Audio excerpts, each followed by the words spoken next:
लेकिन पहली बार भाजपा के राज में यह पता लग रहा है कि दशरथ की पत्नी कौशल्या चरित्रहीन थी। उसने दशरथ की बजाय किसी और के साथ संबंध बना करके राम को जना है। भगवान राम को और भगवान राम का अपने बाप की औलाद नहीं है ऐसा आरोप लगाने वाले, भगवान राम की मां बच्चलन थी किसी और के साथ में बच्चा पैदा कराने वाली, ऐसा आरोप लगाने में कि ये भगवान राम के नाम पर दंगे करा करके जय श्री राम बोलकर कत्ल कराने वाले, मॉब लिंचिंग कराने वाले, राम के मंदिर के नाम पर चंदा इकट्ठा करके हजम कराने वाले, आप सब ओर से मेरा अपील है, भगवान राम के अनुयायियों से मेरी गुजारिश है, उठ खड़े हो जाओ और राम के बाप को बदली करने वाले, राम की मां के चरित्र हनन करने वाले, राम को अवैध संतान बताने वालों को सत्ता से बेदखल करो। और जो लोग ये मानते हैं कि हाँ राम की मां बच्चलन थी, राम अपने बाप की औलाद नहीं था, उनसे मैं अपील करता हूँ वो दूरी बना के रखिए। 3.5 फीट की ऊंची टूटी पर पुलिस उसको मरा हुआ बताती है, आत्महत्या क्या बताती है।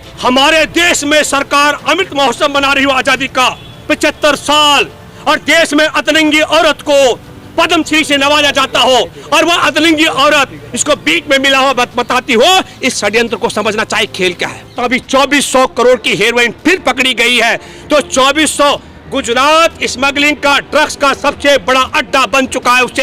ये पद्मश्री ये नरेंद्र मोदी के बाप की धरोहर नहीं है। नरेंद्र मोदी और ये मोहन भागवत, मैंने पहले कहा था ये मोहन भागवत का डीएनए हिंदुओं से मैच नहीं करता है। ये नालायक हमारे भगवान राम को अपने बाप की औलाद न मानने वालों को अपनी पार्टी में शामिल कराता है। मैं एक बात कहना चाहता हूँ, नरेंद्र मोदी, कंगना रनौत, अगर तुम ये मानते हो कि आजादी भीख में मिली थी, देश के नायक भिखारी थे, तो तुम इस अतरंगी औरत के पास कायम रखो पद्मश्री, क्योंकि 2024 में नरेंद्र मोदी तुम्हारे गिरोह को हम जेल में डलवाएंगे और यह अतरंगी औरत जेल में रहेगी। मेरे प्यारे देशवासियों, हमारा देश एक ऐसी दशा में पहुंच चुका है जहां देश की आजादी को भीख में मिला हुआ आजादी बताया जा रहा है। राम दशरथ की औलाद नहीं थे, किसी और की औलाद थी, यह आरोप लगाया जा रहा है। राम की महिमा को दुनिया तक पहुंचाने वाले तुलसीदास की कर्मस्थली कासगंज में 5.5 फीट लंबे अल्ताफ को 2.5 फीट ऊंची टूटी पर फांसी लगाकर जान देने वाला बताया जा रहा है। और देश की सीमा पर चीन का कब्जा किया जा रहा है। कपड़ों से अतरंगी महिला है, उस महिला को 8 नवंबर को राष्ट्रपति भवन में पद्मश्री से नवाजा गया और 8 ही नवंबर को भारतीय जनता पार्टी आरएसएस मोहन भागवत के चहेते संजय निषाद, भाजपा के गठबंधन के नेता, उन्होंने कहा राम अपने बाप की औलाद नहीं था, राम किसी और की औलाद था, यह आरोप लगाया गया। और 8 ही तारीख को भगवान राम के गुणगान करने वाले, उनके आचार व्यवहार, उनके राजपाट के गुणगान करने वाले तुलसीदास के कासगंज से 23 साल के अल्ताफ को उठाया गया। उस पर एक लड़की भगाने का, लड़की से प्यार करने का, लड़की छुपाने का मुकदमा बनाएगा। 366 363 की बात कर रहा हूं। तो मेरे दोस्तों, ये संयोग है कि प्रयोग है। जो महिला 8 नवंबर को जिस अदनंगी, कपड़ों से अदनंगी, जुबान से अदनंगी, दिमाग से अदनंगी महिला को पद्मश्री से नवाजा गया, उसने आरोप लगाया कि देश में आजादी 1947 में भीख में मिली थी, असली आजादी 2014 में मिली है। अब 14 में अदनंगा होने की आजादी मिली या अदनंगी को कपड़े पहनने की आजादी मिली, है सोच का विषय है। लेकिन मैं एक बात कहना चाहता हूं कि सवाल ये नहीं है, ये पद्मश्री ये नरेंद्र मोदी के बाप की धरोहर नहीं है। हमारे देश में सबसे प्रतिष्ठित व्यक्ति को पद्मश्री दिया जाता है और पद्मश्री उस अदनंगी औरत को दिया गया जिसने हमारे देश की आजादी के 90 साल के संघर्ष, आप 1857 से 1947 तक, झांसी की रानी लक्ष्मीबाई से लेकर के सरदार पटेल तक, शहीद आजम भगत सिंह से लेकर चंद्रशेखर आजाद तक, जवाहरलाल नेहरू से सरदार पटेल तक, और असंख्य कुर्बानियां हुई। तब 90 साल में हमारे देश ने आजादी हासिल की। उसको भीख में मिला हुआ बताने का मतलब, झांसी की रानी लक्ष्मीबाई से लेकर इन तमाम महापुरुषों को, अशफाक उल्लाह खां से लेकर के और तमाम, मैं कहता हूं चंद्रशेखर आजाद, शहीद आजम भगत सिंह, सबको गांधी, जवाहरलाल नेहरू, पटेल सबको भिखारी बताने का षड्यंत्र किया। तो मैं मेरे प्यारे देशवासियों, जो मानता है कि 1857 से 1947 तक 90 साल की आजादी की जंग के बाद देश को आजादी मिली, उन सबों से मैं अपील करता हूं, इस अधनंगी महिला के खिलाफ, इस अधनंगी महिला का यह आरोप हमारे देश की आजादी को भीख में मिला और देश की आजादी के नायकों को भिखारी बताने वाले के खिलाफ और इसको पद्म श्री देने वालों के खिलाफ आप उठ खड़े हो, मेरी इस आवाज को जन जन तक एक एक सुनो, घर घर तक पहुंचाने का काम करें। पहले ही बात यह करें, और जो उस अधनंगी औरत के साथ है, जो गोरों के मुखबिरों के साथ है, देश की आजादी की जंग में गोरों की मुखबिरी और दलाली करने वालों के साथ है, उसे कसम है वो दूरी बना करके रखे। मैं दूसरा सवाल करता हूं, दूसरा महत्वपूर्ण, हमने सब लोग दशरथ नंदन जानते थे, दशरथ नंदन मानते हैं। भगवान राम जो है दशरथ के पुत्र और कौशल्या माँ के बेटे थे, लेकिन पहली बार भाजपा के राज में यह पता लग रहा है कि दशरथ की पत्नी कौशल्या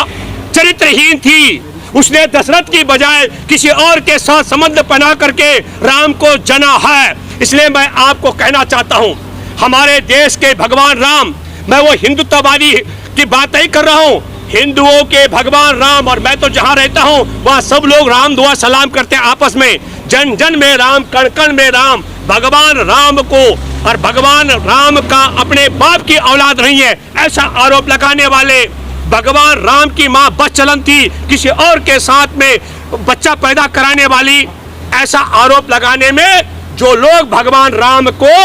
अपने दशरथ नंदन मानते हैं, दशरथ पुत्र मानते हैं, मां कौशल्या का सम्मान करते हैं, उन सबों से मैं अपील करता हूं कि ये भगवान राम के नाम पर दंगे करा करके जय श्री राम बोलकर कत्ल कराने वाले, मॉब लिंचिंग कराने वाले, राम के मंदिर के नाम पर चंदा इकट्ठा करके हजम कराने वाले, राम के नाम पर 1400 करोड़ रुपए इकट्ठे करके चिन्मयानंद के तरह नंगे हो जाने वाले हमारे भगवान राम के बाप को भी बदलने का काम कर रहे हैं, भगवान राम की मां के चरित्र पर सवाल खड़े कर रहे हैं। आप सब ओर से मेरा अपील है, भगवान राम के अनुयायियों से मेरी गुजारिश है, उठ खड़े हो जाओ और राम के बाप को बदली करने वाले, राम की मां के चरित्र हनन करने वाले, राम को अवैध संतान बताने वालों को सत्ता से बेदखल करो। और जो लोग ये मानते हैं कि हाँ राम की मां बच्चलन थी, राम अपने बाप की औलाद नहीं था, उनसे मैं अपील करता हूं वो दूरी बना के रखे। ये सवाल एक पत्रकार मित्र कर रहे हैं, मैं महिला के चरित्र पर मैं बोल रहा हूं, मैं महिला का चरित्र मैं गुणगान नहीं कर रहा हूं, मैं पिक्चर नहीं देखता हूं, पर मैंने जो देखा सोशल मीडिया में, और बहुत प्रमाणिक हमारे एक वरिष्ठ साथी हैं श्याम सिंह रावत, उनकी मैंने फेसबुक पे उन्होंने पोस्ट किया और मैंने देखा, मैं यकीनी तौर पर कह रहा हूं, मैं यकीन नहीं कर रहा था कि ऐसी अधनंगी औरत को भी कोई पद्म श्री से नवाजा जा सकता है, लेकिन यह षड्यंत्र है। मैं आता हूं, तीसरी बात,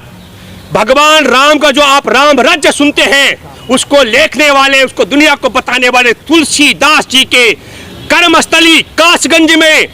23 साल के अल्ताफ को उठाया जाता है, उसकी 5.5 फीट की हाइट है और 3.5 फीट की ऊंची टूटी पर पुलिस उसको मरा हुआ बताती है, आत्महत्या क्या बताती है। तो भगवान राम के बाप को सवाल उठाना, उसकी मां को बच्चलन बताना, भगवान राम की महिमा का गुणगान करने वाले तुलसीदास के कासगंज में 5.5 फीट के ऊंचे जवान को 2.5 फीट की टूटी पर लटका के मरा हुआ बता देना, ये सब क्रोनोलॉजी क्यों हो रहे मैं बताता हूं आपको। इसका खेल क्या है, क्या कारण है कि आज आजादी के अमृत महोत्सव में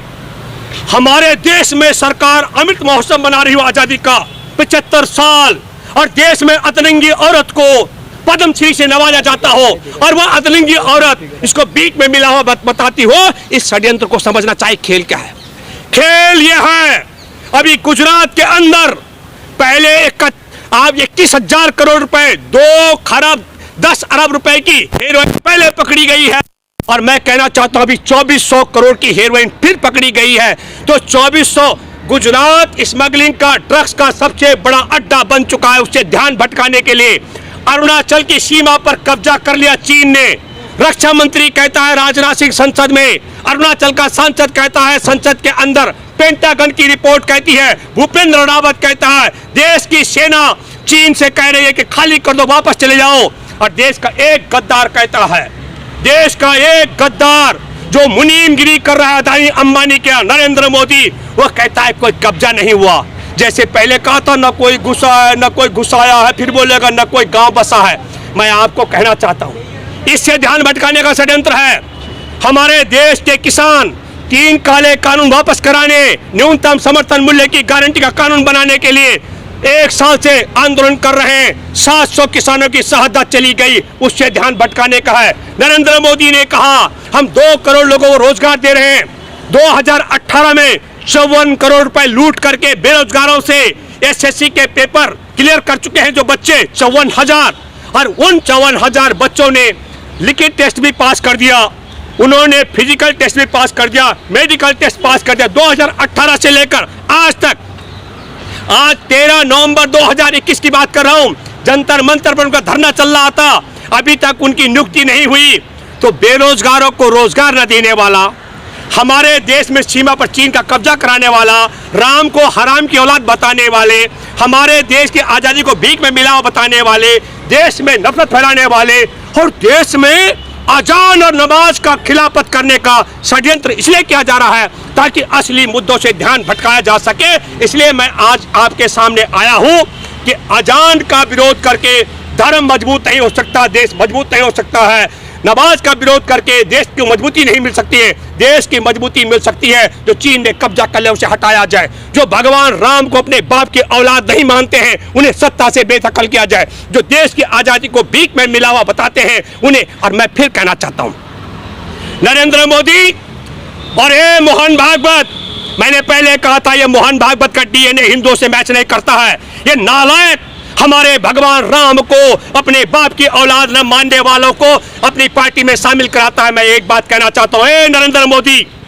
अगर तुम भी मानते हो कि भगवान राम अपने बाप की औलाद नहीं है तो तुम संजय निषाद के साथ कायम रखो, तुमको 1 वोट मिलने वाला नहीं है। और अगर तुम मानते हो हमारे भगवान राम दशरथ के पुत्र थे